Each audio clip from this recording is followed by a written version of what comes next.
early detection is what we want for everyone. I went in for birth control when I was 36, and she just said, I like to offer my patients in their mid 30s a baseline mammogram.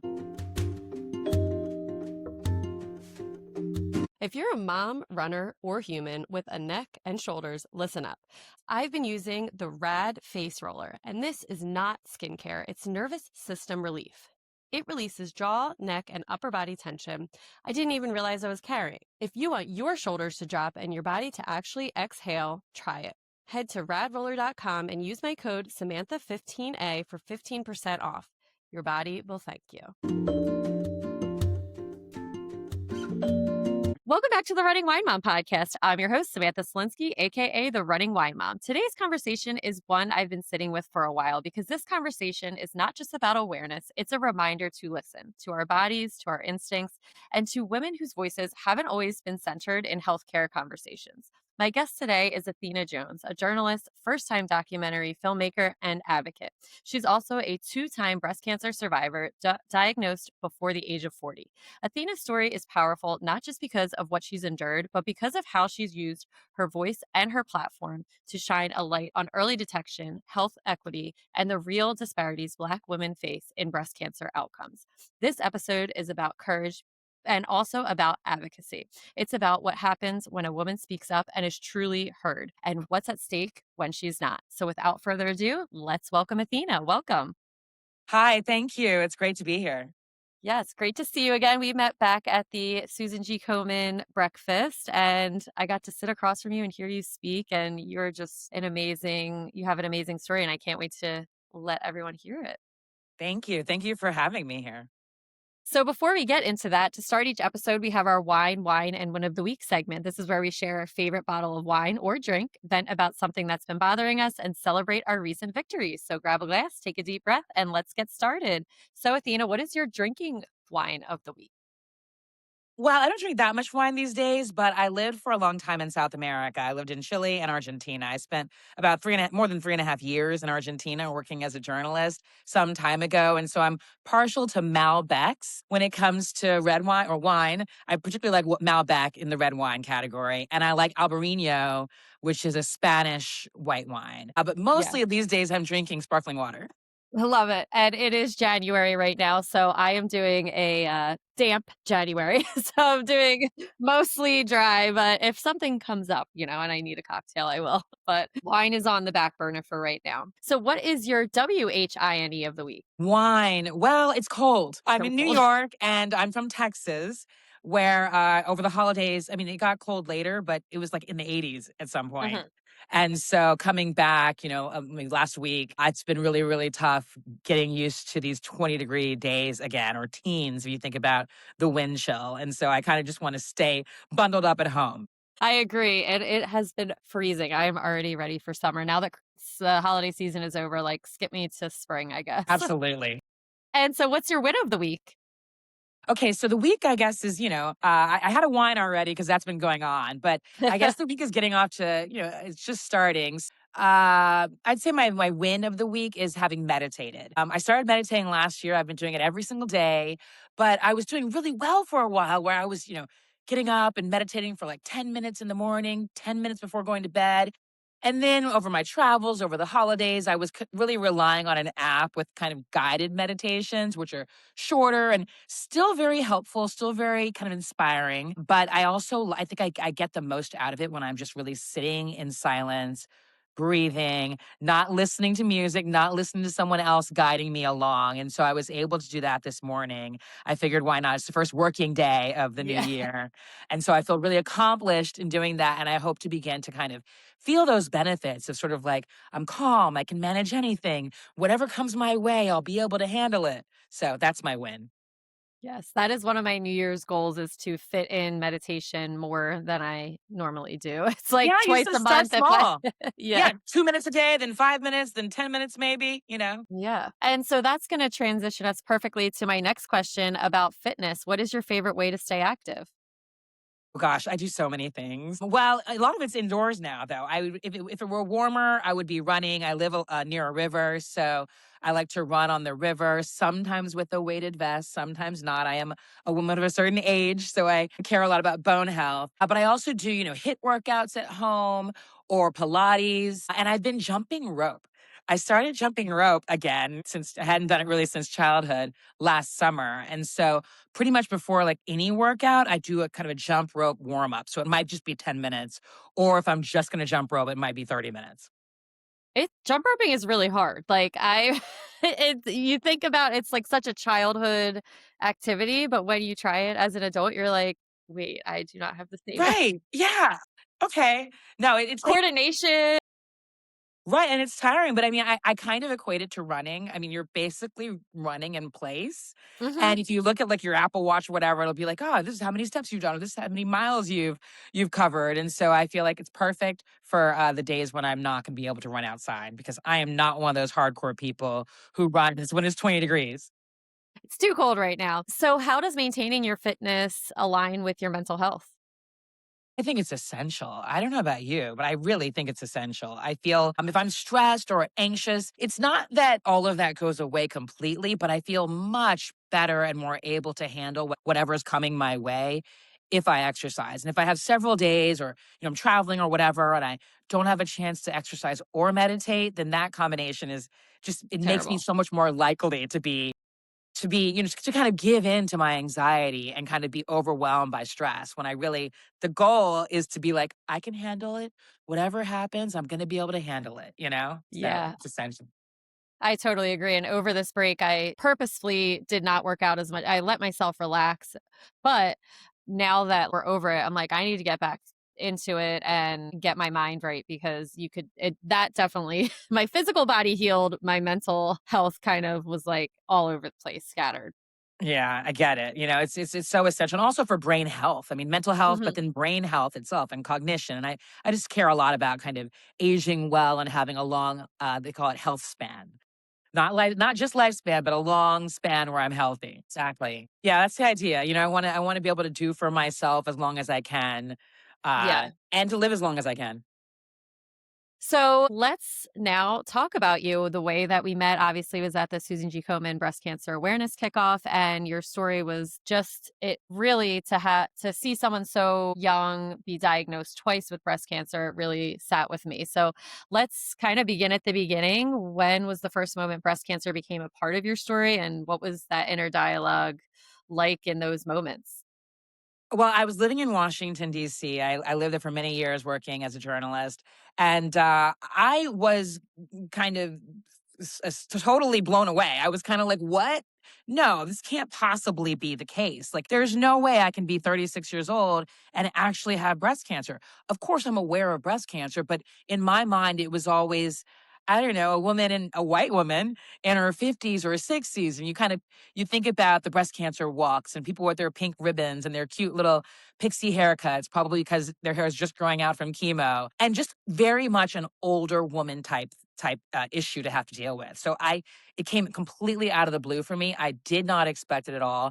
I couldn't believe it. And so that was kind of my initial, I wasn't so much, mine was caught very early. It was stage 0 is what they call it. It was technically it's called ductal carcinoma in situ. So DCI, and that's cancer cells that are in the milk ducts.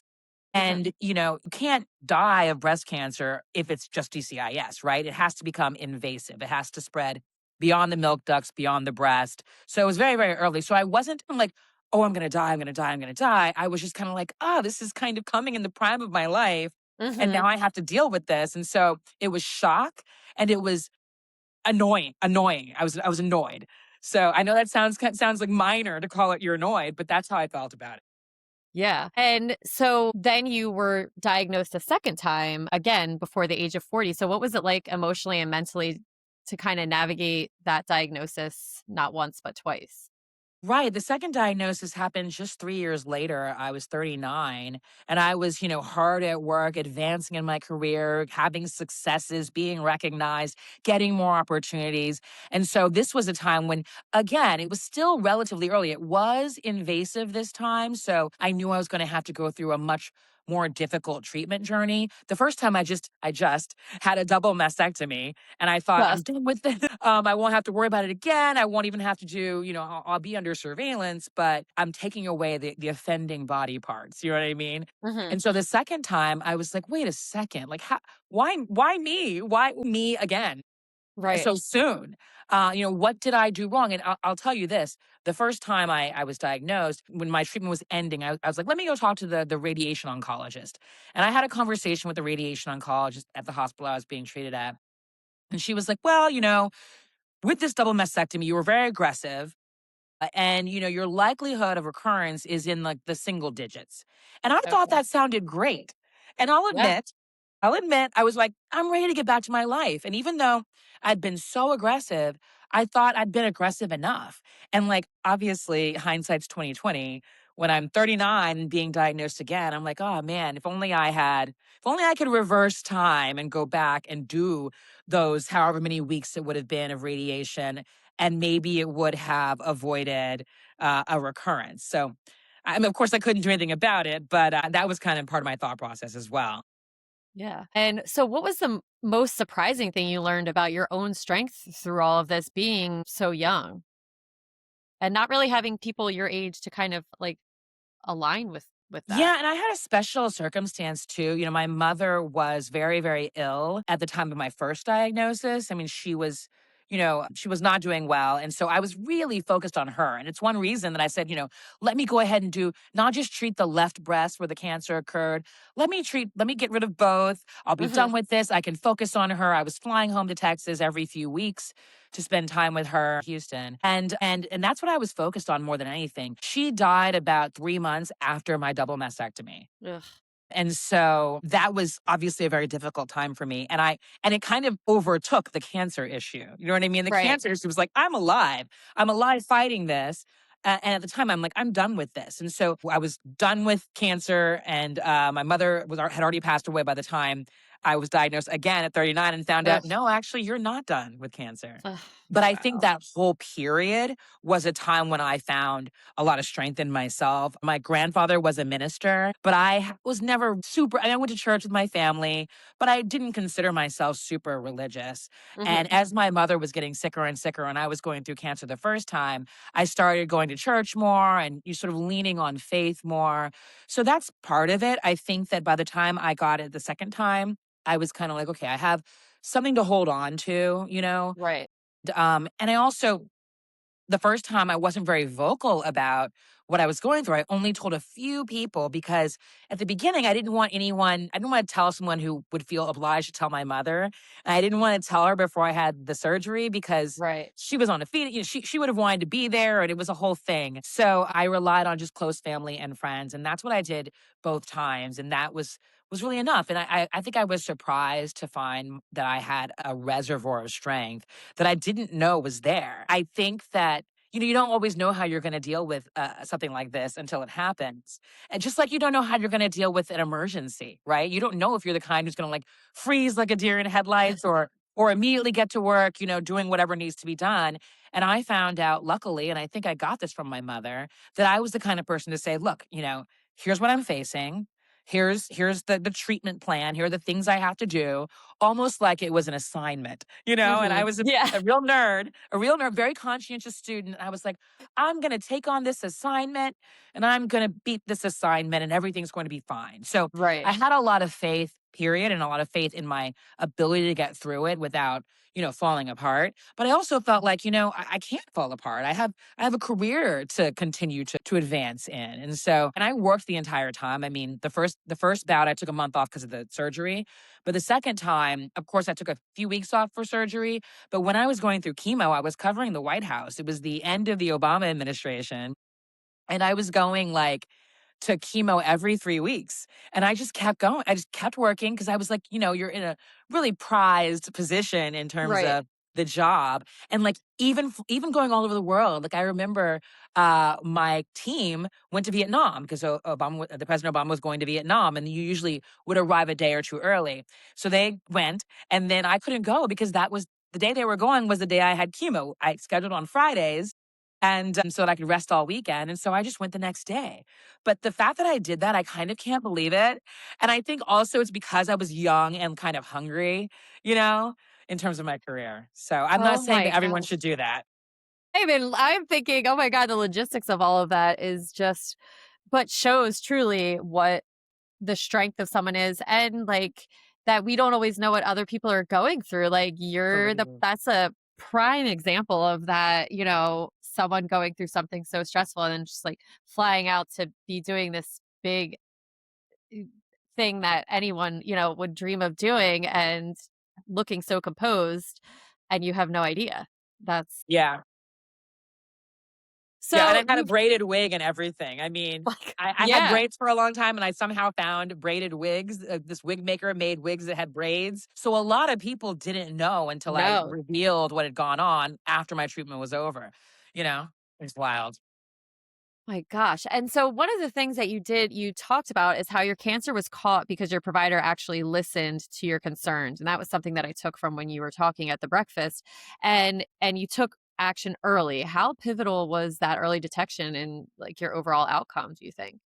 Well, I think it was essential. I mean, early detection is what we want for everyone. In Mhm. my case, the doctor I had, and this is just luck that I happened to have this doctor because this is not common at all. I went in for birth control, when I was 36, and she just said, I like to offer my patients in their mid 30s a baseline mammogram. This is something that used to be recommended for maybe about 10 or 11 or 12 years, I think in the 70s and 80s. And then it kind of fell out of favor, fell out of the recommendations. But this particular doctor was of the mindset that she wanted to give her patients, information. She wanted to do that baseline. A baseline is really just your first mammogram, right? Something that Right. you can compare future mammograms to. But most doctors don't offer it in your mid 30s because that's no longer part of the guidelines. So I consider myself extremely lucky that I happen to have this doctor, but also lucky that I said yes, because Uh-huh. when I went to go interview her later for the documentary project I'm working on, I found out that not only do most doctors not do that, and part of it might have to do with whether insurance will cover it and that sort of thing. But most patients who are offered, most of her patients, my doctor's patient, my former doctor, don't say yes because they say, well, it's not in my family. I'm young. It's not in my family. I don't need to worry. And unfortunately, and this is not to scare people, it's just a fact. You can get breast cancer at any age. You can get breast cancer at 18, 19. You don't have to be 50 or 60 to be diagnosed. And so, me being a journalist and someone who I wanted to have an answer, but Right. I did not think. I was like, sure, I'll do this. I'll have a baseline. I'll have something to compare it to down the line in 5 years or 10 years. Because back then it was the guidelines were like start at 45, I think, or 50 even, I'm not sure. But yeah, I said yes. And I'm so glad that I did because stage 0, there's some controversy about whether, how should you handle stage 0? Should you watch it?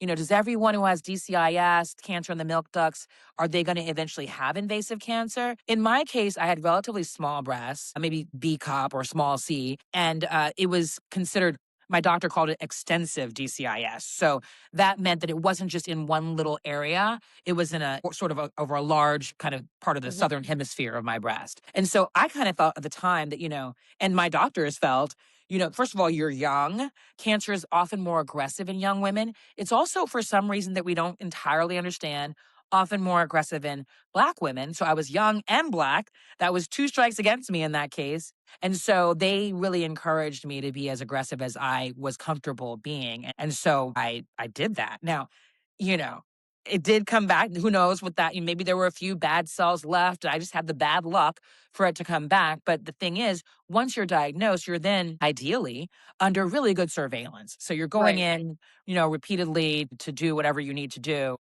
to make sure that you're going to be okay. And for me, though, it wasn't so much that surveillance. It wasn't going to the doctor for a physical breast exam, but it was me myself. I was feeling, and I felt what felt like frozen peas in the same breast, in the same area, really. And I'm like, no way. This is ridiculous. This cannot be. And of course, you go to the doctor, and I hear this a lot, and I hear this from people a lot. My doctor was like, oh, I'm sure it's fine. I'm sure it's fine. And I'm so glad, it's nice that doctors want to Easier. calm you down. But the truth is, how are they gonna know? You know what I mean? Like, I was like, okay, fine, but I still want to find out the answer. And so we did a biopsy, and that's when I found out that I had cancer again, and that this time it was invasive. So it wasn't just going to be surgery; it was going to be chemotherapy for 4.5 months, and then 7 weeks of radiation after I recovered from all of that. So yeah. Yeah, but if you hadn't gotten that original baseline mammogram, and you wouldn't have found out that you had DCIS, and then you wouldn't have maybe been so in tune with it at 39, and who Absolutely. knows, I shudder you know? to think about it. I really do. I don't know. I mean, you don't know what you didn't do, right? But Right. I can't help but feel like, okay, well, would I still be here? Because, would I have thought about breast cancer screening at 40 or 45? Like, how long was it growing at 36? So, I'm very, very, I feel very lucky that I caught it and that I treated it, and that I caught it again and treated it again. And now you're making a documentary around your experience, or just in general? Can you talk a little bit about your documentary? Sure. Well, the working title is Sisters Keepers, and it's inspired by my two bouts with breast cancer because when I was going through it, I was really kind of focused on getting through it. The first time getting through it and my mother and saying goodbye to my mother, and the second time just getting through it and dealing with my job but I didn't really do a lot of research on. I wasn't like, well, let me get to the bottom of why I was diagnosed in my 30s twice. But afterwards, I that's when I learned, and perhaps something I should have already known, given America, but that Black women are so much more likely to die. Average, the national Black women are on average about 40% more likely to die of breast cancer than white women and have the highest death rate of any of the races. And in some places, in some cities, in certain places, that disparity is even wider. And so that was something that I was like, we need to do more about this. And then I began to wonder about this whole issue that we were just discussing, which is that I had early access to screening.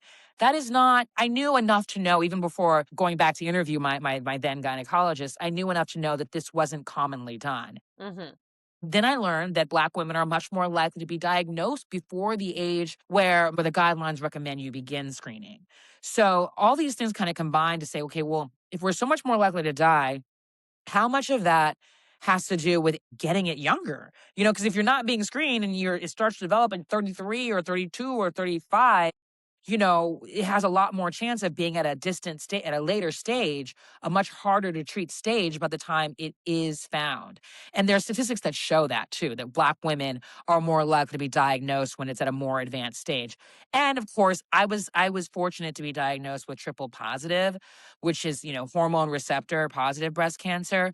But Black women are about twice as likely as white women to be diagnosed with triple negative breast cancer, which doesn't have those markers and doesn't have as many of the treatments. There's, advances being made all the time, but it's just tends to be more aggressive and much harder to treat and to beat. And so all of those things kind of as I was learning those things, I thought, let's dive more deeply into this. And, I'm not used to being the story. So the journey of the documentary has been also a journey of me kind of explaining why this is so important by giving more of my story. Because really, I wanted to go around talking to experts and talking Yeah. to patients. And so it's been kind of a mix of me talking about my experience, which hopefully is over. You know what I mean? I don't Yes, want to get it a third hopefully. time, and then exploring possible solutions to help more women, Black women, but women of all races, really better understand their own risk and also have a better chance of catching their cancer early. Because anyone you talk to, any doctor, any expert, any advocate will tell you early detection is really key. Yeah. And so what do you think some of the biggest barriers that Black women are facing when it comes to early detection? Are they more like practical, emotional, systemic? What do you think is the Well, I biggest? could break down each of them. On the emotional front side, I do think that a lot of women, Black women and women in general, they don't necessarily want to know. They're Yeah. maybe afraid to go and find out. They may not be people who go to the doctor very much. They have certain attitudes about the doctor. But I think a lot more of it is practical and systemic. The system is not really built to detect cancer in women under 40, or really, until recently. And there's a lot more awareness of the idea that you can get breast cancer younger. And in fact, there's been, recent statistics and reports out showing that the age of incidence, the age of diagnosis is ticking younger in America, broadly speaking. But I do think that not having access to high quality care, not being able to even get screened, I know stories of people who really had to fight because they were in their low 30s, had to fight to be screened just to get access, just to find out if maybe they have what they're feeling is actually cancer. So I think that's also part of the documentary. We're asking the question of, like, should we have maybe a different approach to screening for Black women who are more likely to be diagnosed younger? And of course, broadly speaking, with insurance and all of that, there should be a way to, at least I believe, get access to a baseline. One screening before quote unquote official screening age maybe is something that we should be thinking about, because a lot of the experts I've spoken to talk about this desire to eventually get to the point where we have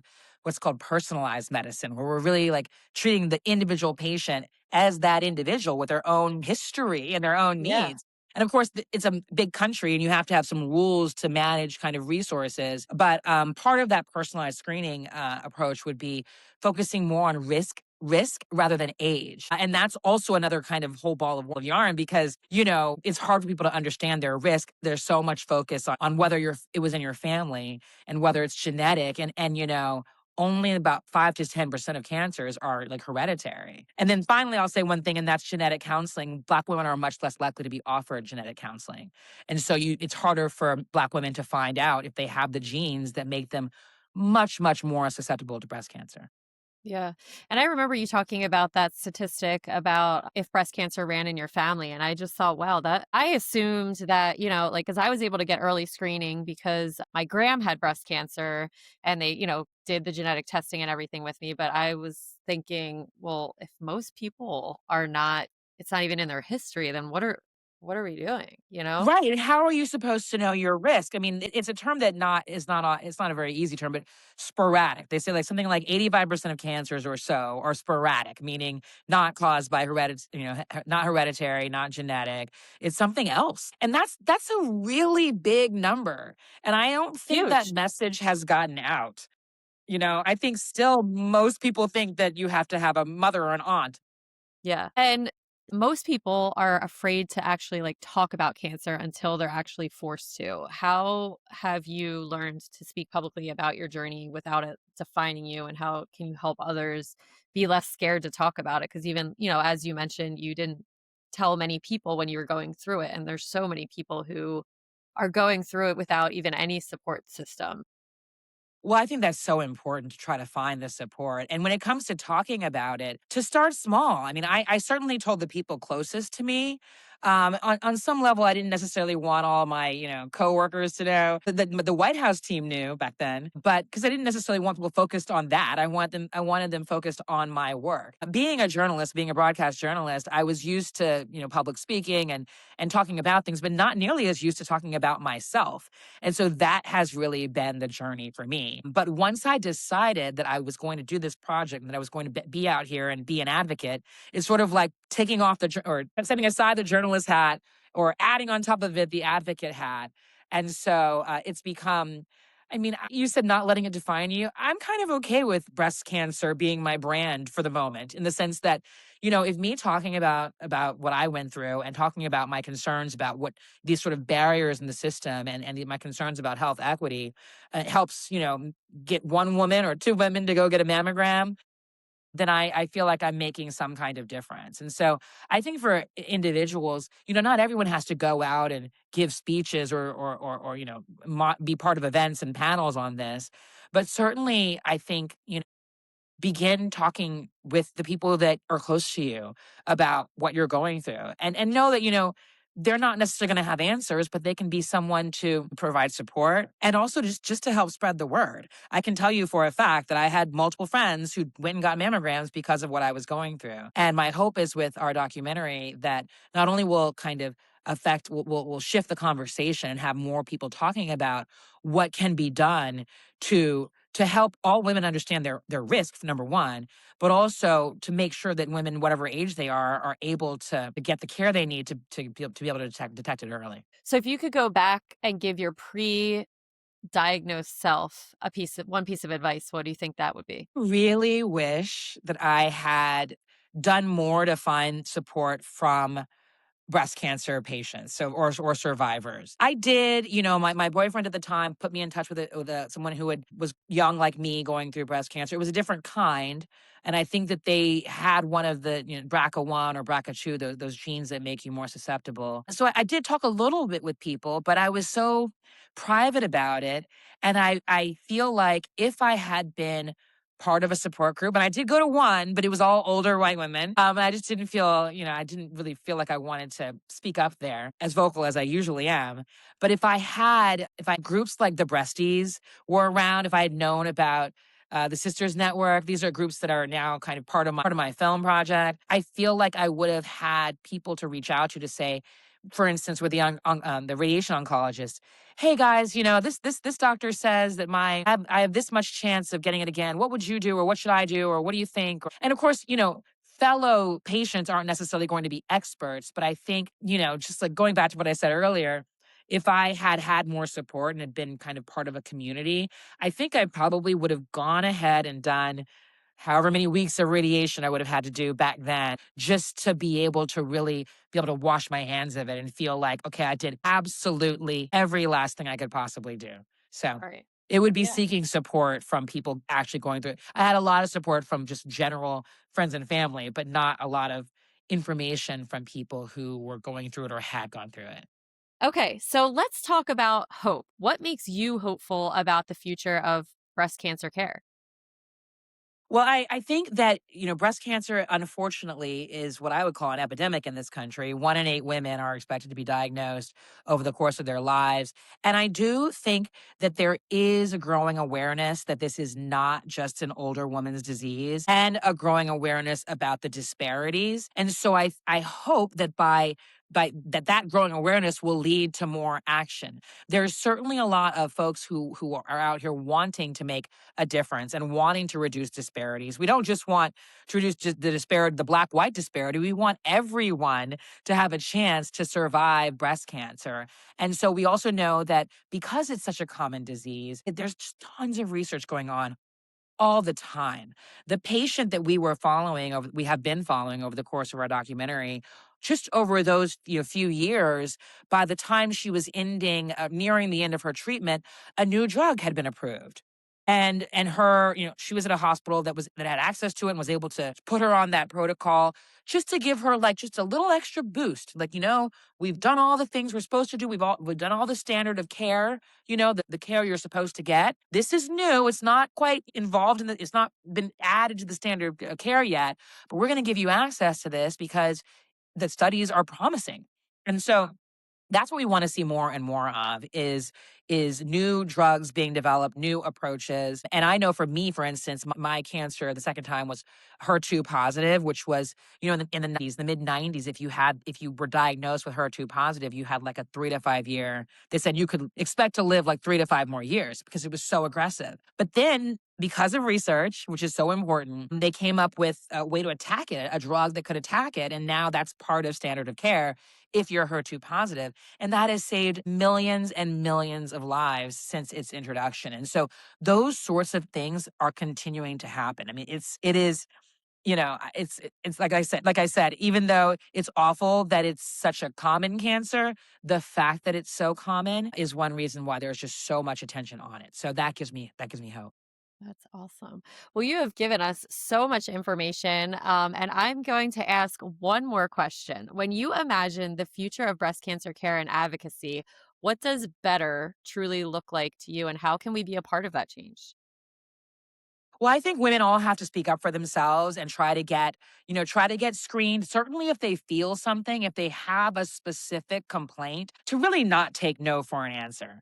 To speak up and to just, make their doctor prove to them why they don't have to worry about this you know, frozen pea or whatever it is they may be feeling underneath their skin. I think that's really important. And I hope for a world, I hope our documentary has something, has, plays a role in helping not only spread awareness, but also lead to more people questioning the current kind of approach to screening. And I hope that in the near future, we can see a lot more risk based screening. And I'll share with you, there's a new tool that is emerging. I believe it was FDA approved in late 2025, so it should be rolling out soon. It has to be paired with a mammogram. So if you can't get the mammogram, you can't use this tool. So it's important to give people access to that. But with the mammogram, this tool, it's an artificial intelligence tool, and it was trained on, hundreds of thousands of mammograms where they knew the outcome. And so they've trained the computer to see patterns the human eye can't see. And that tool will give you, it only takes like seconds, and it'll spit out what they call a risk score. 1 year, 2 years, up to 5 years out from that moment. And then you can take that risk score and use it to decide how you're going to deal with screenings in the future. If it's low, maybe you wait 5 years if you're 35. If it's not low, maybe you need to be under increased surveillance right away. And so the people who've been working on that, they believe this is going to be a paradigm shift. And I really hope that it can be, because going back to what we said earlier, if you don't know that your mother or your aunt or your grandmother had breast cancer, or even or if they didn't, that still only accounts for a small slice of the cancers diagnosed. And so for that 85% of sporadic cases, maybe we can begin to kind of break that down, and get to many of those much, much sooner. And so I dream a world where every woman can understand their own individual risk of breast cancer, certainly by their mid 30s, and act accordingly, and a system that makes that easier, so that a 31-year-old who is certain they feel something doesn't have to fight for 6 or 9 months and then discover they have stage 2 or stage 3 breast cancer. Wow. Yeah. That is powerful. And that is the positive of AI for sure. I'm excited to see where that goes. And Yeah, there's a lot to be afraid of, but there's yeah. also a lot of promise. There's a lot of promise, Yes. especially in the medical field. Yeah. All right. Well, I think that's going to be a great place to end it. So that is going to bring us to the end of another episode of The Running Wine Mom. Athena, again, I want to thank you for joining us today. What you've offered is more than just information, it is permission to ask better questions, to listen to our bodies, to speak up even when it is uncomfortable. So thank you for that. I should have said they should also, bring someone with you. You know what I Yeah. mean? You don't have to do it yourself. You bring someone who will be an ally if you want. Yeah. It Yes. doesn't make That's you so weak. Yes, and for everyone who is listening, if this episode stirred something in you, whether it's fear, clarity, motivation, or even relief, I hope that you honor that feeling, make that appointment, bring a friend, ask the follow up questions, share this conversation with someone you love. And as always, thank you for spending time with us on The Running Wine Mom. Don't forget to subscribe, leave a review, and share this episode with someone who needs to hear it. You can follow me on Instagram at the running wine mom underscore. And Athena, where can the listeners find you, and when does your documentary come out? On Instagram at I am Athena Jones. And we're working on it. We're hoping that we're editing right now, I should say. But this can be a very long process. And so the hope is that we'll be finished with it this year, so in 2026. But we shall see. Stay tuned. Yes, we will keep an eye out and I will link all of that. So thank you. Thank you so much for joining us today. Remember, you are strong, you are capable, and you are all amazing. Until next time, keep running, keep sipping, and keep embracing the joy of life. Cheers, and I will be back next Tuesday.